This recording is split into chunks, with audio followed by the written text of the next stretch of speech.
നമസ്കാരം. സ്വർണ്ണക്കൊള്ളയിലെ യഥാർത്ഥ മാഫിയയിലേക്ക് അന്വേഷണം നീങ്ങുമോ? ഉണ്ണികൃഷ്ണൻ പോറ്റിക്ക് സാമ്പത്തിക കരുത്തായ ബംഗളൂരുവിലെ പ്രമുഖ മലയാളി ബന്ധമുള്ള സ്വർണ്ണ വ്യവസായിയെ തൊടാൻ അന്വേഷണ സംഘം മടിക്കുന്നു.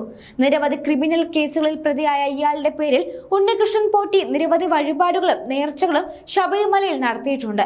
ഈ പ്രമുഖനിലേക്ക് പക്ഷേ അന്വേഷണം നീളുന്നില്ല. ആരും ഇയാൾക്കെതിരെ മൊഴി കൊടുക്കാത്തതും അന്വേഷണ സംഘത്തെ വലയ്ക്കുന്നുണ്ട്. ഉണ്ണികൃഷ്ണൻ പോറ്റിയുമായി കേരളത്തിന് പുറത്ത് നടത്തിയ തെളിവെടുപ്പ് പൂർത്തിയായി. അതിനിടെ ശബരിമല സ്വർണ്ണക്കൊള്ള വഴി ലഭിച്ച പണം കർണാടകയിലടക്കം ഭൂമിയും കെട്ടിടങ്ങളും വാങ്ങിക്കൂട്ടാനായി മുഖ്യപ്രതി ഉണ്ണികൃഷ്ണൻ പോറ്റിയും സംഘവും ശ്രമിച്ചതായി പ്രത്യേക അന്വേഷണ സംഘം കണ്ടെത്തിയിട്ടുണ്ട്.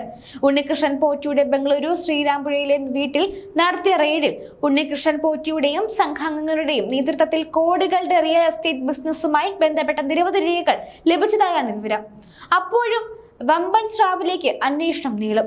ഇതിന്റെ അടിസ്ഥാനത്തിൽ ഉണ്ണികൃഷ്ണൻ പോറ്റിയുടെ സംഘാംഗങ്ങൾ അടക്കമുള്ളവരെ കസ്റ്റഡിയിലെടുത്ത് ചോദ്യം ചെയ്യുന്ന നടപടി തുടരും. പോറ്റി സ്വർണം വിൽപ്പന നടത്തിയ ബെല്ലാരിയിലെ സ്വർണ്ണ വ്യാപാരി ഗോവർദ്ധനൻ നേരത്തെ ചോദ്യം ചെയ്ത ശേഷം വിട്ടയച്ച പോറ്റിയുടെ സുഹൃത്ത് ആൻഡ്രു സുബ്രഹ്മണ്യം, സഹ സ്പോൺസർ രമേശ് തുടങ്ങിയവരെയുമാണ് ചോദ്യം ചെയ്യുക. ഉണ്ണികൃഷ്ണൻ പോറ്റിയുടെ ശ്രീരാംപുരയിലെ വീട്ടിൽ നടത്തിയ പരിശോധനയിൽ 176 ഗ്രാം സ്വർണമാണ് കണ്ടെടുത്തത്. ശബരിമലയിലെ സ്വർണ്ണപ്പാളികൾ ചെമ്പാണെന്ന് റിപ്പോർട്ട് എഴുതിയ അന്നത്തെ എക്സിക്യൂട്ടീവ് ഓഫീസർ മുരാരി ബാബുവിനെ അടുത്ത ദിവസം പ്രത്യേക അന്വേഷണ സംഘം കസ്റ്റഡിയിൽ വാങ്ങും. 30 വരെ പോലീസ് കസ്റ്റഡിയിലുള്ള ഉണ്ണികൃഷ്ണൻ പോറ്റിയുമായി ഒരുമിച്ചിരുത്തി ചോദ്യം ചെയ്യും. സ്വർണ്ണക്കൊള്ളയിൽ മുരാരി ബാബുവിന്റെ പങ്ക് സംബന്ധിച്ചും നിർണായക തെളിവുകൾ ലഭിച്ചിട്ടുണ്ട്. ഈ ചോദ്യം ചെയ്യലിന് ശേഷം 3ാം ഘട്ട അന്വേഷണത്തിലേക്ക് കാര്യങ്ങൾ പോകും. ശബരിമല സ്വർണ്ണക്കൊള്ളയിൽ കൂടുതൽ അറസ്റ്റ് ഉടൻ ഉണ്ടാകുമെന്നും സൂചനയുണ്ട്. കൂടുതൽ ദേവസ്വം ബോർഡ് ജീവനക്കാരെ അറസ്റ്റ് ചെയ്യാനാണ് സാധ്യത. ബെല്ലാരിയിലെ സ്വർണ്ണ വ്യാപാരിയുടെ ജ്വല്ലറിയിൽ നിന്ന് കണ്ടെത്തിയ 400 ഗ്രാം സ്വർണം ദ്വാരപാലക ശില്പത്തിന്റേതെന്ന് സ്ഥിരീകരിക്കാൻ ശാസ്ത്രീയ പരിശോധനയ്ക്ക് അയക്കും. ഉണ്ണികൃഷ്ണൻ പോറ്റിയുടെ ഫ്ളാറ്റിൽ നിന്നും കണ്ടെടുത്ത ഭൂമി ഇടപാട് രേഖകൾ വിശദമായി പരിശോധിക്കാനാണ് തീരുമാനം. ബെല്ലാരിയിലെ ജ്വല്ലറി ഉടമ ഗോവർദ്ധനന്റെ ശബരിമലയിലെ ഇടപാടുകളും അന്വേഷിക്കും. ഇതിനൊപ്പം മറ്റ് പ്രതികളെയും അറസ്റ്റ് ചെയ്യും.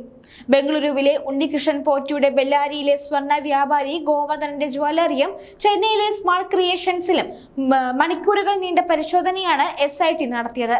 ബംഗളൂരുവിലും ഉണ്ണികൃഷ്ണൻ പോറ്റി കോടികളുടെ ഭൂമി ഇടപാടുകൾ നടത്തിയെന്നാണ് SIT കണ്ടെത്തിയിട്ടുള്ളത്.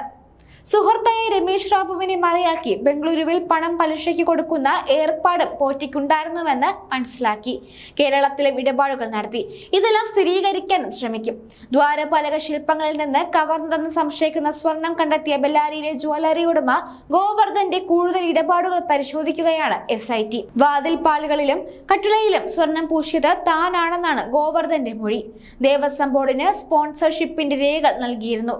സന്നിധാനത്തെത്തി ബോർഡ് അംഗങ്ങളെ കണ്ടിരുന്നുവെന്നും ഔദ്യോഗിക രേഖകൾ വന്നപ്പോൾ സ്പോൺസർ ഉണ്ണികൃഷ്ണൻ പോറ്റിയായി മാറിയെന്നും ഗോവർദ്ധന്റെ മൊഴിയിലുണ്ട്.